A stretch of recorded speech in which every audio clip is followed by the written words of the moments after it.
nossos jornalistas e o nosso convidado. Boa noite, Léo. Boa noite, Joaquim. Boa noite, Márcio Postman. Boa noite, Sara. Tudo bem? Boa noite, Joaquim. Boa noite, Postman. Muito bem-vindo. Aqui é a TV 247. Tudo bem? Boa noite. Tudo bem. Começo de semana? Começo de semana. Boa noite, Joaquim. Você está bem? Boa noite, Léo. Boa noite, Sara. Boa noite, nosso convidado, Márcio Postman. Boa noite a você.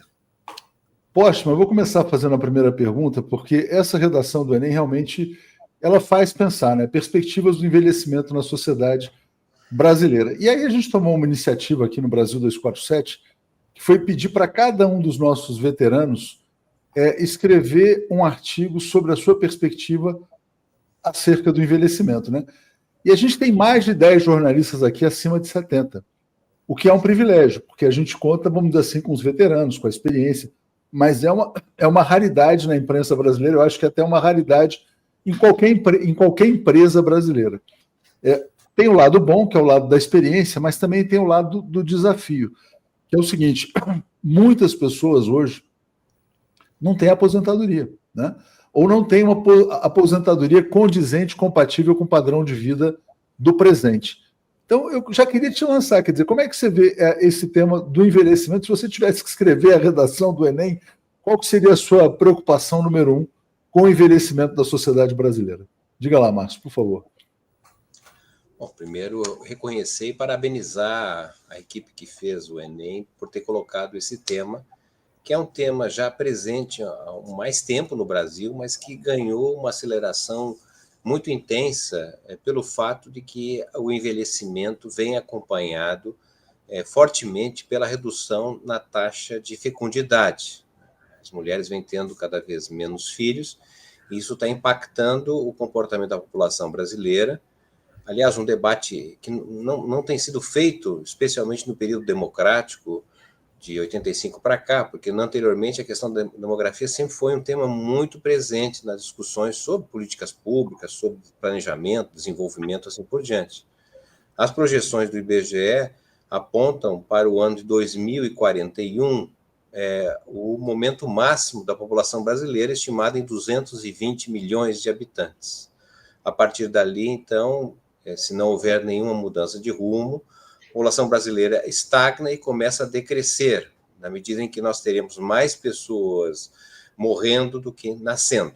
Então, o envelhecimento ele se deve justamente à maior participação das pessoas, em geral, de 60 anos em diante. Então, está revelando uma situação positiva, que é justamente o aumento da expectativa média de vida dos brasileiros, um fato bastante importante. Se nós voltarmos a 100 anos atrás, na década de 1920, aquele período da Semana de Arte Moderna, da coluna Prestes, por exemplo, não é? A expectativa média do brasileiro era 34 anos de idade. Nós estamos com uma expectativa praticamente o dobro de vida, né? Agora, tem, na verdade, por outro lado, o que representa esse processo de envelhecimento. De um lado, a necessidade de uma mudança substancial em como se olha a questão da velhice, né? Porque isso significa, na verdade, um conjunto de ações pelas quais o Brasil hoje está relativamente pouco preparado. Se a gente olhar como política pública, é claro que os segmentos envelhecidos com renda terão no setor privado as possibilidades de ter os serviços adequados, o que não é verdade para o conjunto da população.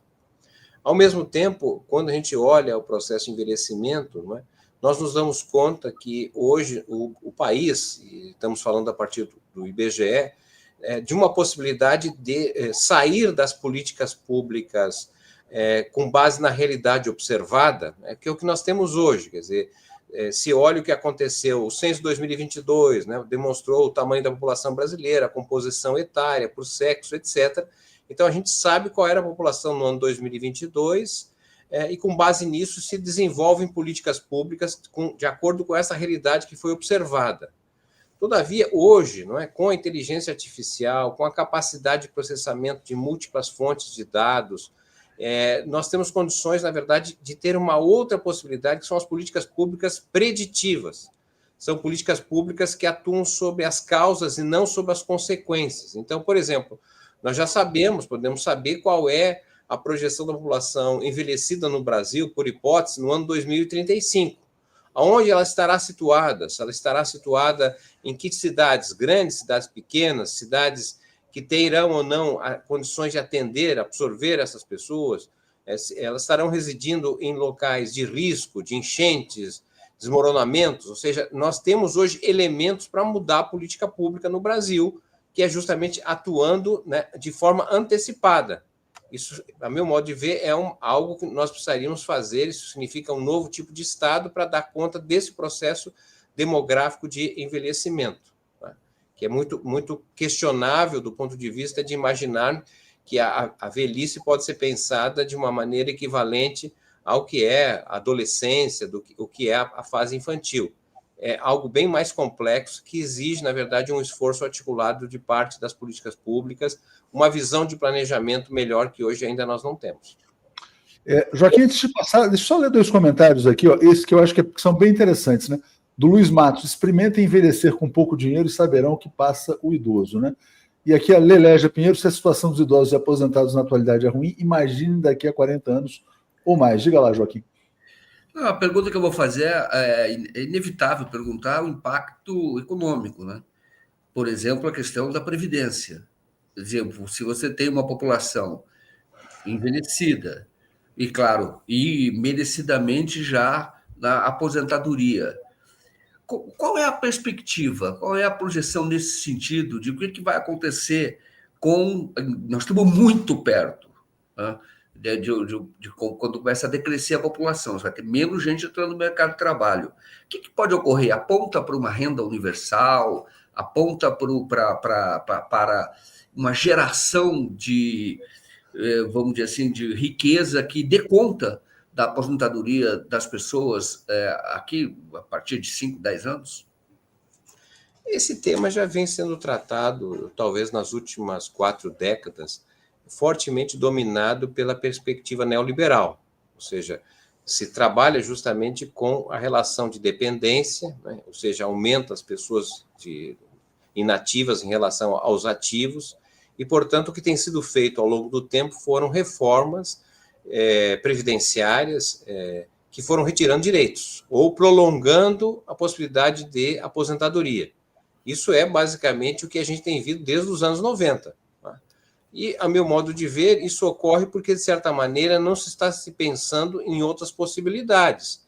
Como, por exemplo, se nós considerarmos, não é, a taxa de participação das mulheres, que é praticamente alguma coisa como 2/3 apenas do que é a taxa de participação masculina, ou seja, o que é a taxa de participação? É as pessoas em idade ativas que estão trabalhando, procurando trabalho, que estão no mercado de trabalho, estão no mundo do trabalho. A taxa de participação feminina é relativamente baixa ainda no Brasil, embora esteja crescendo. Se nós trabalharmos com taxa de participação feminina equivalente à dos homens, por exemplo, não é? Nós não teríamos esse problema tão acentuado de aumentar a taxa de dependência, que seriam dos inativos sobre os ativos. Isso é uma forma. A discussão que tem que ser feita é por que as mulheres, não é, têm dificuldade de ter a taxa de participação no mundo do trabalho equivalente dos homens. O que está lhe dificultando? É a ausência de creches, por exemplo? O que é a questão básica nesse sentido que faz com que exista uma desigualdade entre a participação da mulher e do homem no mercado de trabalho? Isso é um ponto.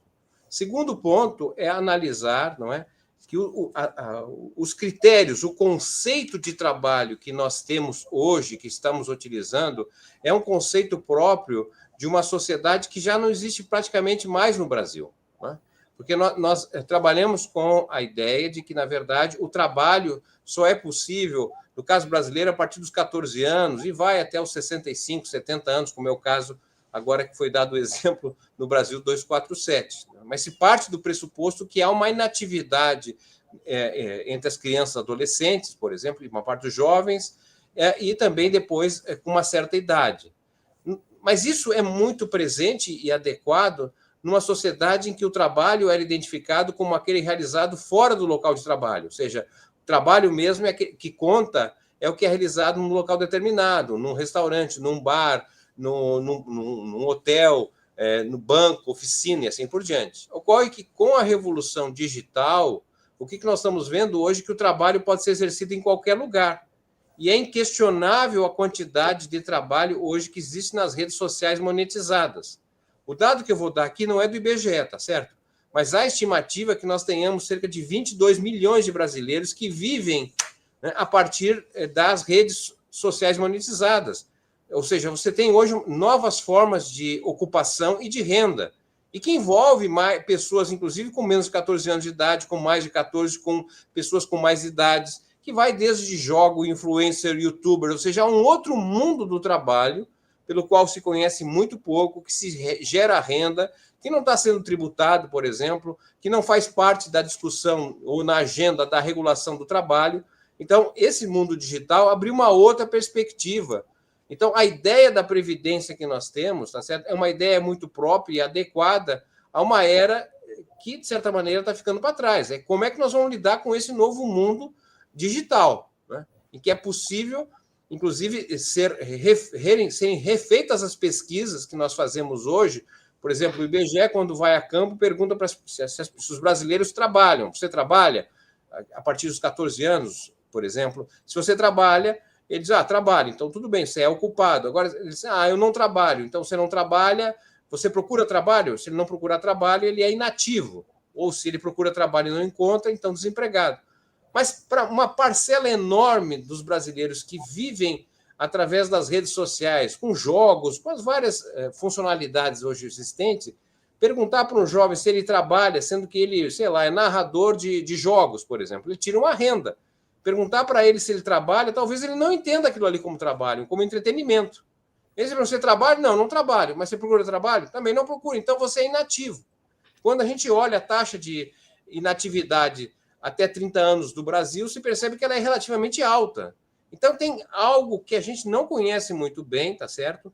E que precisa ser melhor identificado, porque aí esse mundo do trabalho novo, tá certo? Pressupõe, na verdade, formas de proteção, segurança e até mesmo inatividade que a gente não conhece ainda na chamada sociedade da era industrial, de onde nós estamos já partindo há um certo tempo no Brasil. Sara? Olha só, estava lembrando aqui dos temas das redações que o INEP desenvolve, né? O INEP sempre tem essa capacidade de desenvolver temas que eles estão submersos, algumas vezes eles acabam emergindo por conta de tudo isso. E em 2020, eu acho, 2023, o tema da redação foi sobre o trabalho do cuidado, né? Que é basicamente o trabalho feminino no Brasil. E aí eu queria saber se o IBGE ele abrange esse tipo de trabalho, né, de atuação, que são as mulheres que param a sua vida para cuidar da mãe, para cuidar da tia, para cuidar da avó, porque geralmente a gente percebe muito isso na família, né, essa família tradicional brasileira, que é mãe, vó e filho, essa ausência do homem na área do cuidado em geral, mostra que geralmente se delega a uma mulher o cuidado da pessoa idosa da família. Queria saber se o IBGE consegue mensurar isso, se tem algum dado específico sobre esse tipo de trabalho. Pergunta muito importante também, Sara. E não é só quando você fala da mãe ou da mulher, porque nós temos, como vocês devem muito bem saber, o uso de um conceito que até acredito que não é tão adequado, mas ele é conhecido, chamado neném, né? A quantidade de adolescentes na faixa até 17 anos que não trabalham, não estudam, e parte importante é constituída por meninas. Em medida bastante considerável, são meninas que ficam em casa nessas atividades de cuidados de irmãos mais jovens, mas cuidados também de tios, de avós, de pessoas com mais idades, com problemas, deficiências, deslocamento, assim por diante. Então, o tema de cuidados, né, ele é, na verdade, hoje cada vez mais central. Na realidade, do ponto de vista das estatísticas oficiais, nós não tínhamos, até então, informações equivalentes a já existentes em outros países, tratando melhor desse tema. O IBGE levanta, através de uma pesquisa amostral, a situação do trabalho, né, realizado entre homens e mulheres, o trabalho em casa, por exemplo, algo nesse sentido. Mas, neste ano, na verdade, começou no final do ano passado, e vai terminar agora no final de ano de 2025, uma pesquisa fantástica chamada Pesquisa de Orçamento Familiar. São 106 mil famílias avaliadas, monitoradas durante um ano, com o objetivo, obviamente, de permitir conhecer a realidade do povo brasileiro a partir desta amostra, a partir dessa quantidade importante, que vai medir o que se alimenta, o que compra, qual é o padrão de consumo, por exemplo. E foi introduzida nesta pesquisa um levantamento sobre o uso do tempo. Então, nós vamos ter, pela primeira vez, informações mais precisas o que o brasileiro faz, e sobretudo também a brasileira, em relação ao uso do tempo. Como é que ela usa o seu tempo? Né? No trabalho, mas quando não está trabalhando, quando ela está em casa. Tanto faz o homem, a mulher, o jovem, etc., se ele estuda, se ele joga.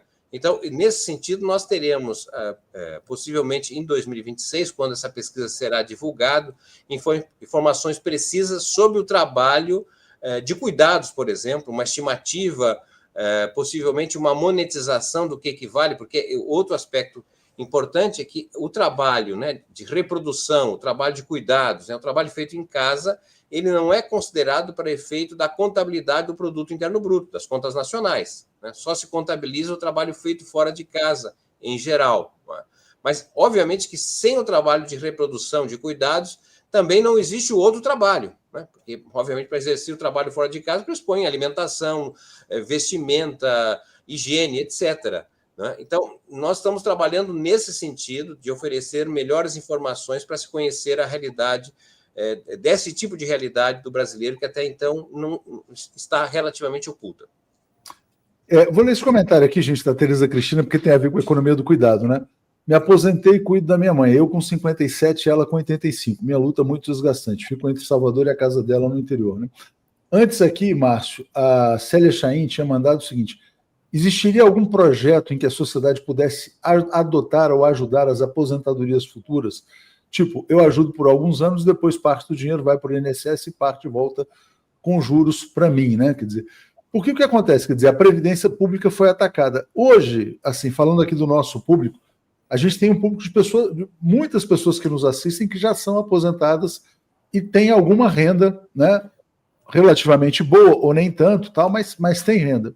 A gente está numa sociedade que passou por essas reformas neoliberais, muitas pessoas que não terão aposentadorias no futuro. Como é que você vê o problema da renda do idoso futuro, quer dizer, do jovem de hoje que um dia vai se aposentar, ou da pessoa de meia idade que vai precisar se aposentar? Quer dizer, como é que a sociedade vai equacionar esse problema, ou a gente vai caminhar para uma situação de idosos assim completamente ao relento? Quer dizer, como é que você vê esse desafio? A Previdência no Brasil mal completou um século. De 1923, era uma previdência social assentada basicamente em determinadas categorias, isso nos anos 20 do século passado. Depois, no governo do presidente Getúlio Vargas, né, se criou, na verdade, institutos mais abrangentes de categorias profissionais. Depois, em 67, houve uma unificação de tudo isso, constituindo, então, o INPS, Instituto Nacional de Previdência Social, mas ele era basicamente um corte para trabalhadores urbanos. Né? Teve, em 1963, o Estatuto do Trabalhador Rural, que começou, na verdade, a colocar a população do campo, o trabalhador do campo, a possibilidade da aposentadoria. Mas o grande marco ocorre, basicamente, na Constituição de 88, que, na verdade, equivaleu ao sistema de previdência no Brasil e abriu, na verdade, uma possibilidade de nós chegarmos hoje, nesse primeiro quarto do século XXI, com uma pobreza entre os idosos muito pequena, tá certo? Há vários estudos que mostram justamente o papel da previdência pública no Brasil no enfrentamento da pobreza, né? Em que o aposentado passava a ter quase o chefe da família, porque ele que tinha, se não a renda maior, mas a renda estável recebido. Há estudos que mostram, inclusive, cidades brasileiras que dependem, inclusive, dessa movimentação do fluxo da renda previdenciária e assistencial.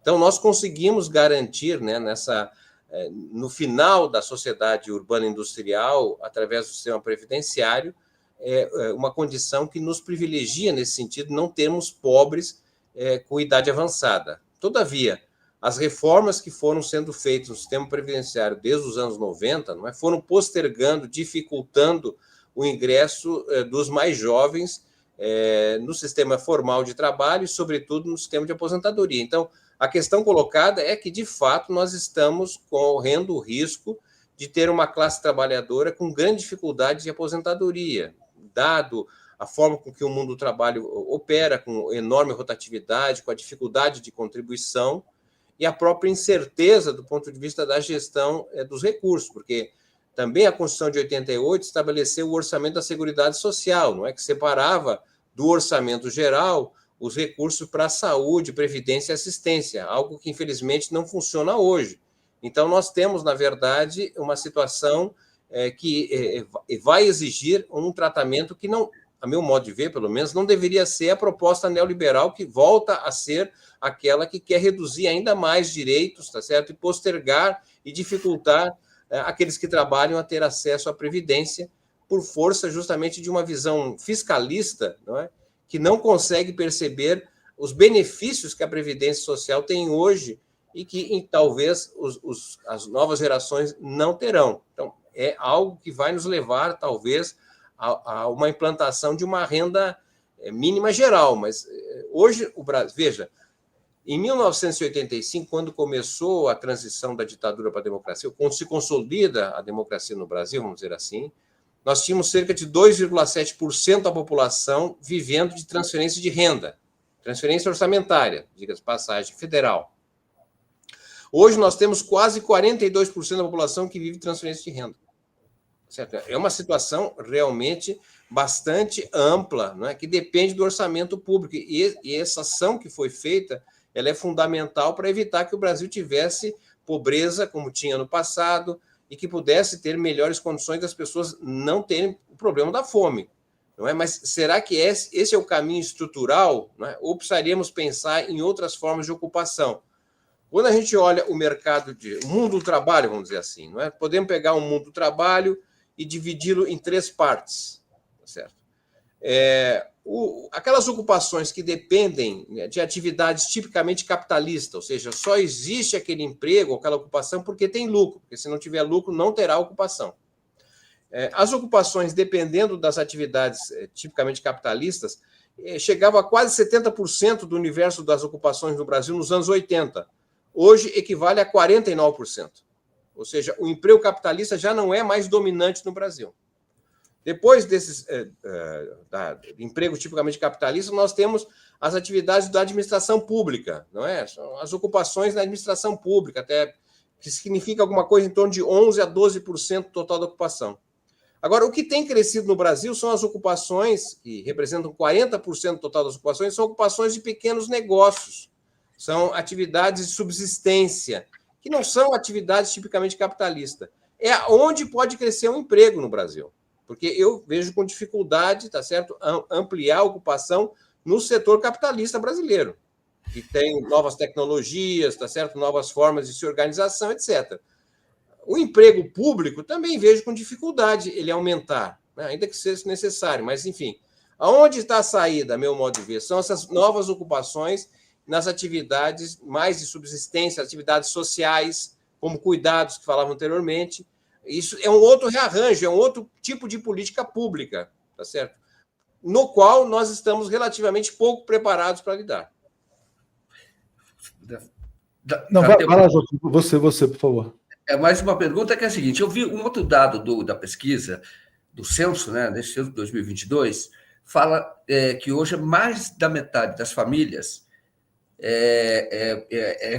composta de casal sem filhos. Então, nós vimos aqui a Tereza Cristina, por exemplo, ela falando que ela cuida da mãe dela. Portanto, é uma forma hoje de, vamos dizer assim, é assim que as pessoas, mesmo em dificuldades, elas continuam vivendo e, às vezes, vivem até com qualidade, né? Então, o arranjo familiar. Antigamente, era a própria igreja que fazia isso, saúde tinha santas casas.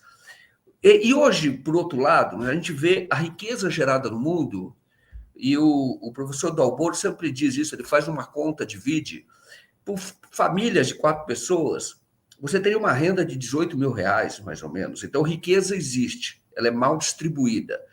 O quadro que você aponta, pelo menos aqui no caso do Brasil, necessariamente mostra a necessidade de fortalecimento do Estado. Em outras palavras, a gente caminha, inevitavelmente, se quiser ter algum tipo de sociedade civilizada, para um tipo de sociedade, uma sociedade de tendência socialista. Quer dizer, eu não vejo outra forma. Fora disso, seria o caos, a barbárie. O que você acha? Bom, a propósito, pergunta inteligente, nós precisamos pensar o seguinte, o futuro do Brasil, vamos olhar aqui, o que será o Brasil em 2025? Daqui a 25 anos, não é quase nada, né, do ponto de vista de um país, 25 anos, irrisório. Só que a população que será adulta no ano 2025 já nasceu. 2050, você está dizendo, Márcio? 2050, muito obrigado. Então, a população adulta no ano 2050 já nasceu. Né?